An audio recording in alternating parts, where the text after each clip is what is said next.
Best way to learn English and improve your English. $1,000, repeated Lawyer Tolman. And here is the money. His voice was formal and distant. Young Gillian laughed as he touched the small package of money. It's such an awkward amount, he said to the lawyer. With $10,000 you can really have fun. Even $50 are less of a problem. You heard your uncle's will, continued Lawyer Tolman. Did you listen carefully? Remember that you must tell us exactly how you spend the $1,000, as soon as you spend it. It is best that you write a list for us. These were Mr. Gillian's last wishes. Of course I will, said the young man politely. Perhaps I'll need a secretary to help me write the list. Gillian put the small package of money into his coat pocket and went to his club. At his club he looked for old Bryson, who was 40 years old and calm. He was reading a book and took off his glasses when he saw Gillian. "Wake up, old Bryson," said Gillian. "I have a funny story to tell you." "Why don't you tell it to someone else?" said old Bryson. "You know I hate your stories." "This one is better than usual," said Gillian. "It's sad and funny. My uncle left me $1,000 in his will. Now what can a man do with $1,000? I thought your uncle was a very rich man with about $500,000, said old Bryson, showing very little interest. "He was," said Gillian happily. "That's why it's so funny. He left one part of his money to the scientist who will discover a new germ, and the other part to build a hospital that will destroy the germ. Then the butler and the housekeeper got a special ring and $10 each. And I got $1,000. You have plenty of money to spend," said old Bryson. "Oh yes, plenty," said Gillian. "My uncle was very generous with me." "Are there any other heirs?" asked old Bryson. "None, except for Miss Hayden, a ward of my uncle who lived in his house. She's a quiet girl, the daughter of one of his friends. Now tell me, old Bryson, what can a man do with $1,000?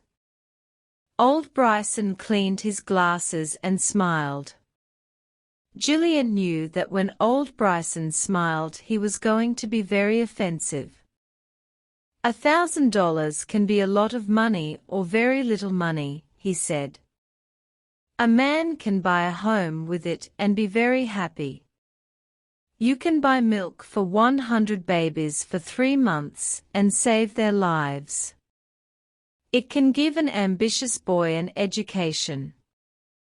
A man can buy a real Corot painting.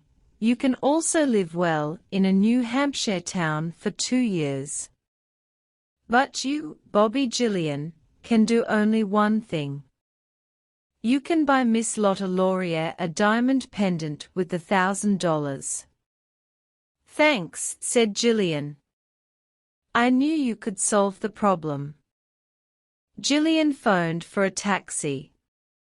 He said to the driver, "Please take me to the Columbine Theatre." Miss Lotta Laurier was getting ready for her performance. When she saw Gillian she said, "What is it, Bobby?" "I have a performance in 2 minutes." "This won't take 2 minutes. Would you like a little pendant? I can spend $1,000 on it." "Oh, all right," said Miss Laurier. "Where is my hat?" "Bobby, did you see the necklace Della Stacy was wearing the other night?" It cost $2,200 at Tiffany's, but all right. Miss Laurier, you on stage in a minute, cried the manager of the theatre. Gillian returned to his taxi. What can a man do with $1,000? He asked the driver. Open a saloon, said the driver immediately. I know a perfect place for a saloon, where I could make lots of money and… Please drive until I tell you to stop, said Gillian. They drove down Broadway, and Gillian saw a blind man on the sidewalk. He was sitting on a chair and selling pencils. Gillian got out of the taxi and stood in front of him. Excuse me, he said. But what can you do with $1,000? You just got out of the taxi, didn't you? Asked the blind man. Yes, I did, said Gillian. I think you're a gentleman, if you ride a taxi during the day. Take a look at this, please. He took a small book from his coat pocket and gave it to Gillian. Gillian opened it and saw that it was a bank deposit book. It showed a sum of $1,785. Gillian returned the bank deposit book and got into the cab. I forgot something, he said. Drive to the law offices of Tolman and Sharp. Lawyer Tolman looked at him severely through his glasses. Excuse me, said Gillian cheerfully. May I ask you a question?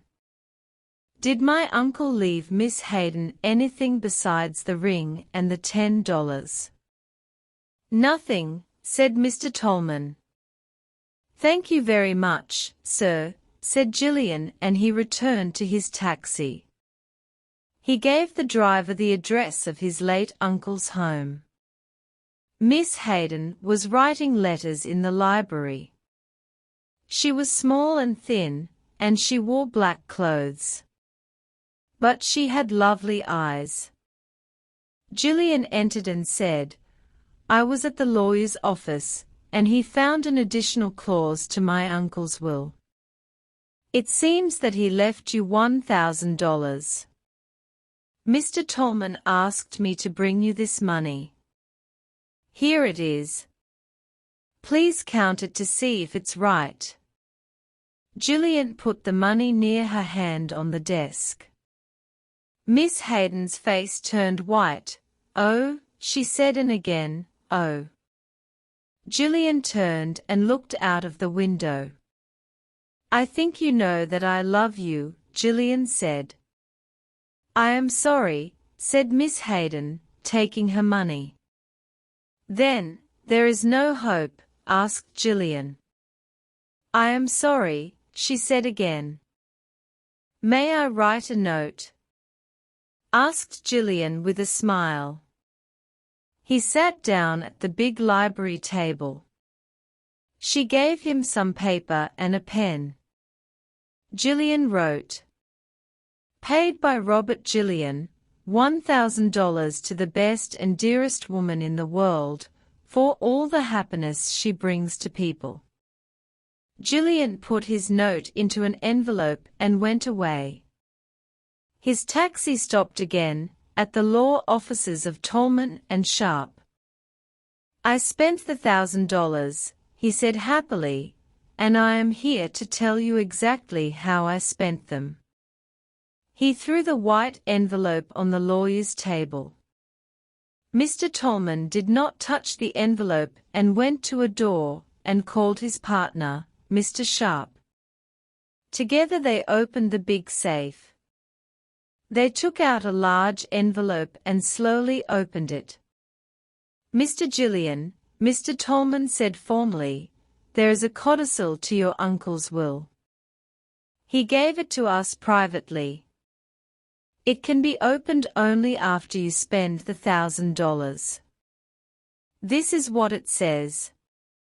Dear Robert, Spend the $1,000 wisely and carefully, and you will receive $50,000 in bonds. Spend the money carelessly and foolishly, as you did in the past, and the $50,000 in bonds will go to Miriam Hayden, my ward. Your uncle, Septimus Gillian. Now, Mr. Sharp and I will examine your note and then decide. Mr. Tolman put out his hand to take the note, but Gillian was quicker. He took it and tore it into little pieces and put them in his pocket. "Oh, it's all right," he said, smiling. "I don't want to disturb you with this. I lost the $1,000 at the horse races. Good day to you, gentlemen." Tolman and Sharp looked at each other and shook their heads. Gillian left and whistled happily as he waited for the elevator. The end.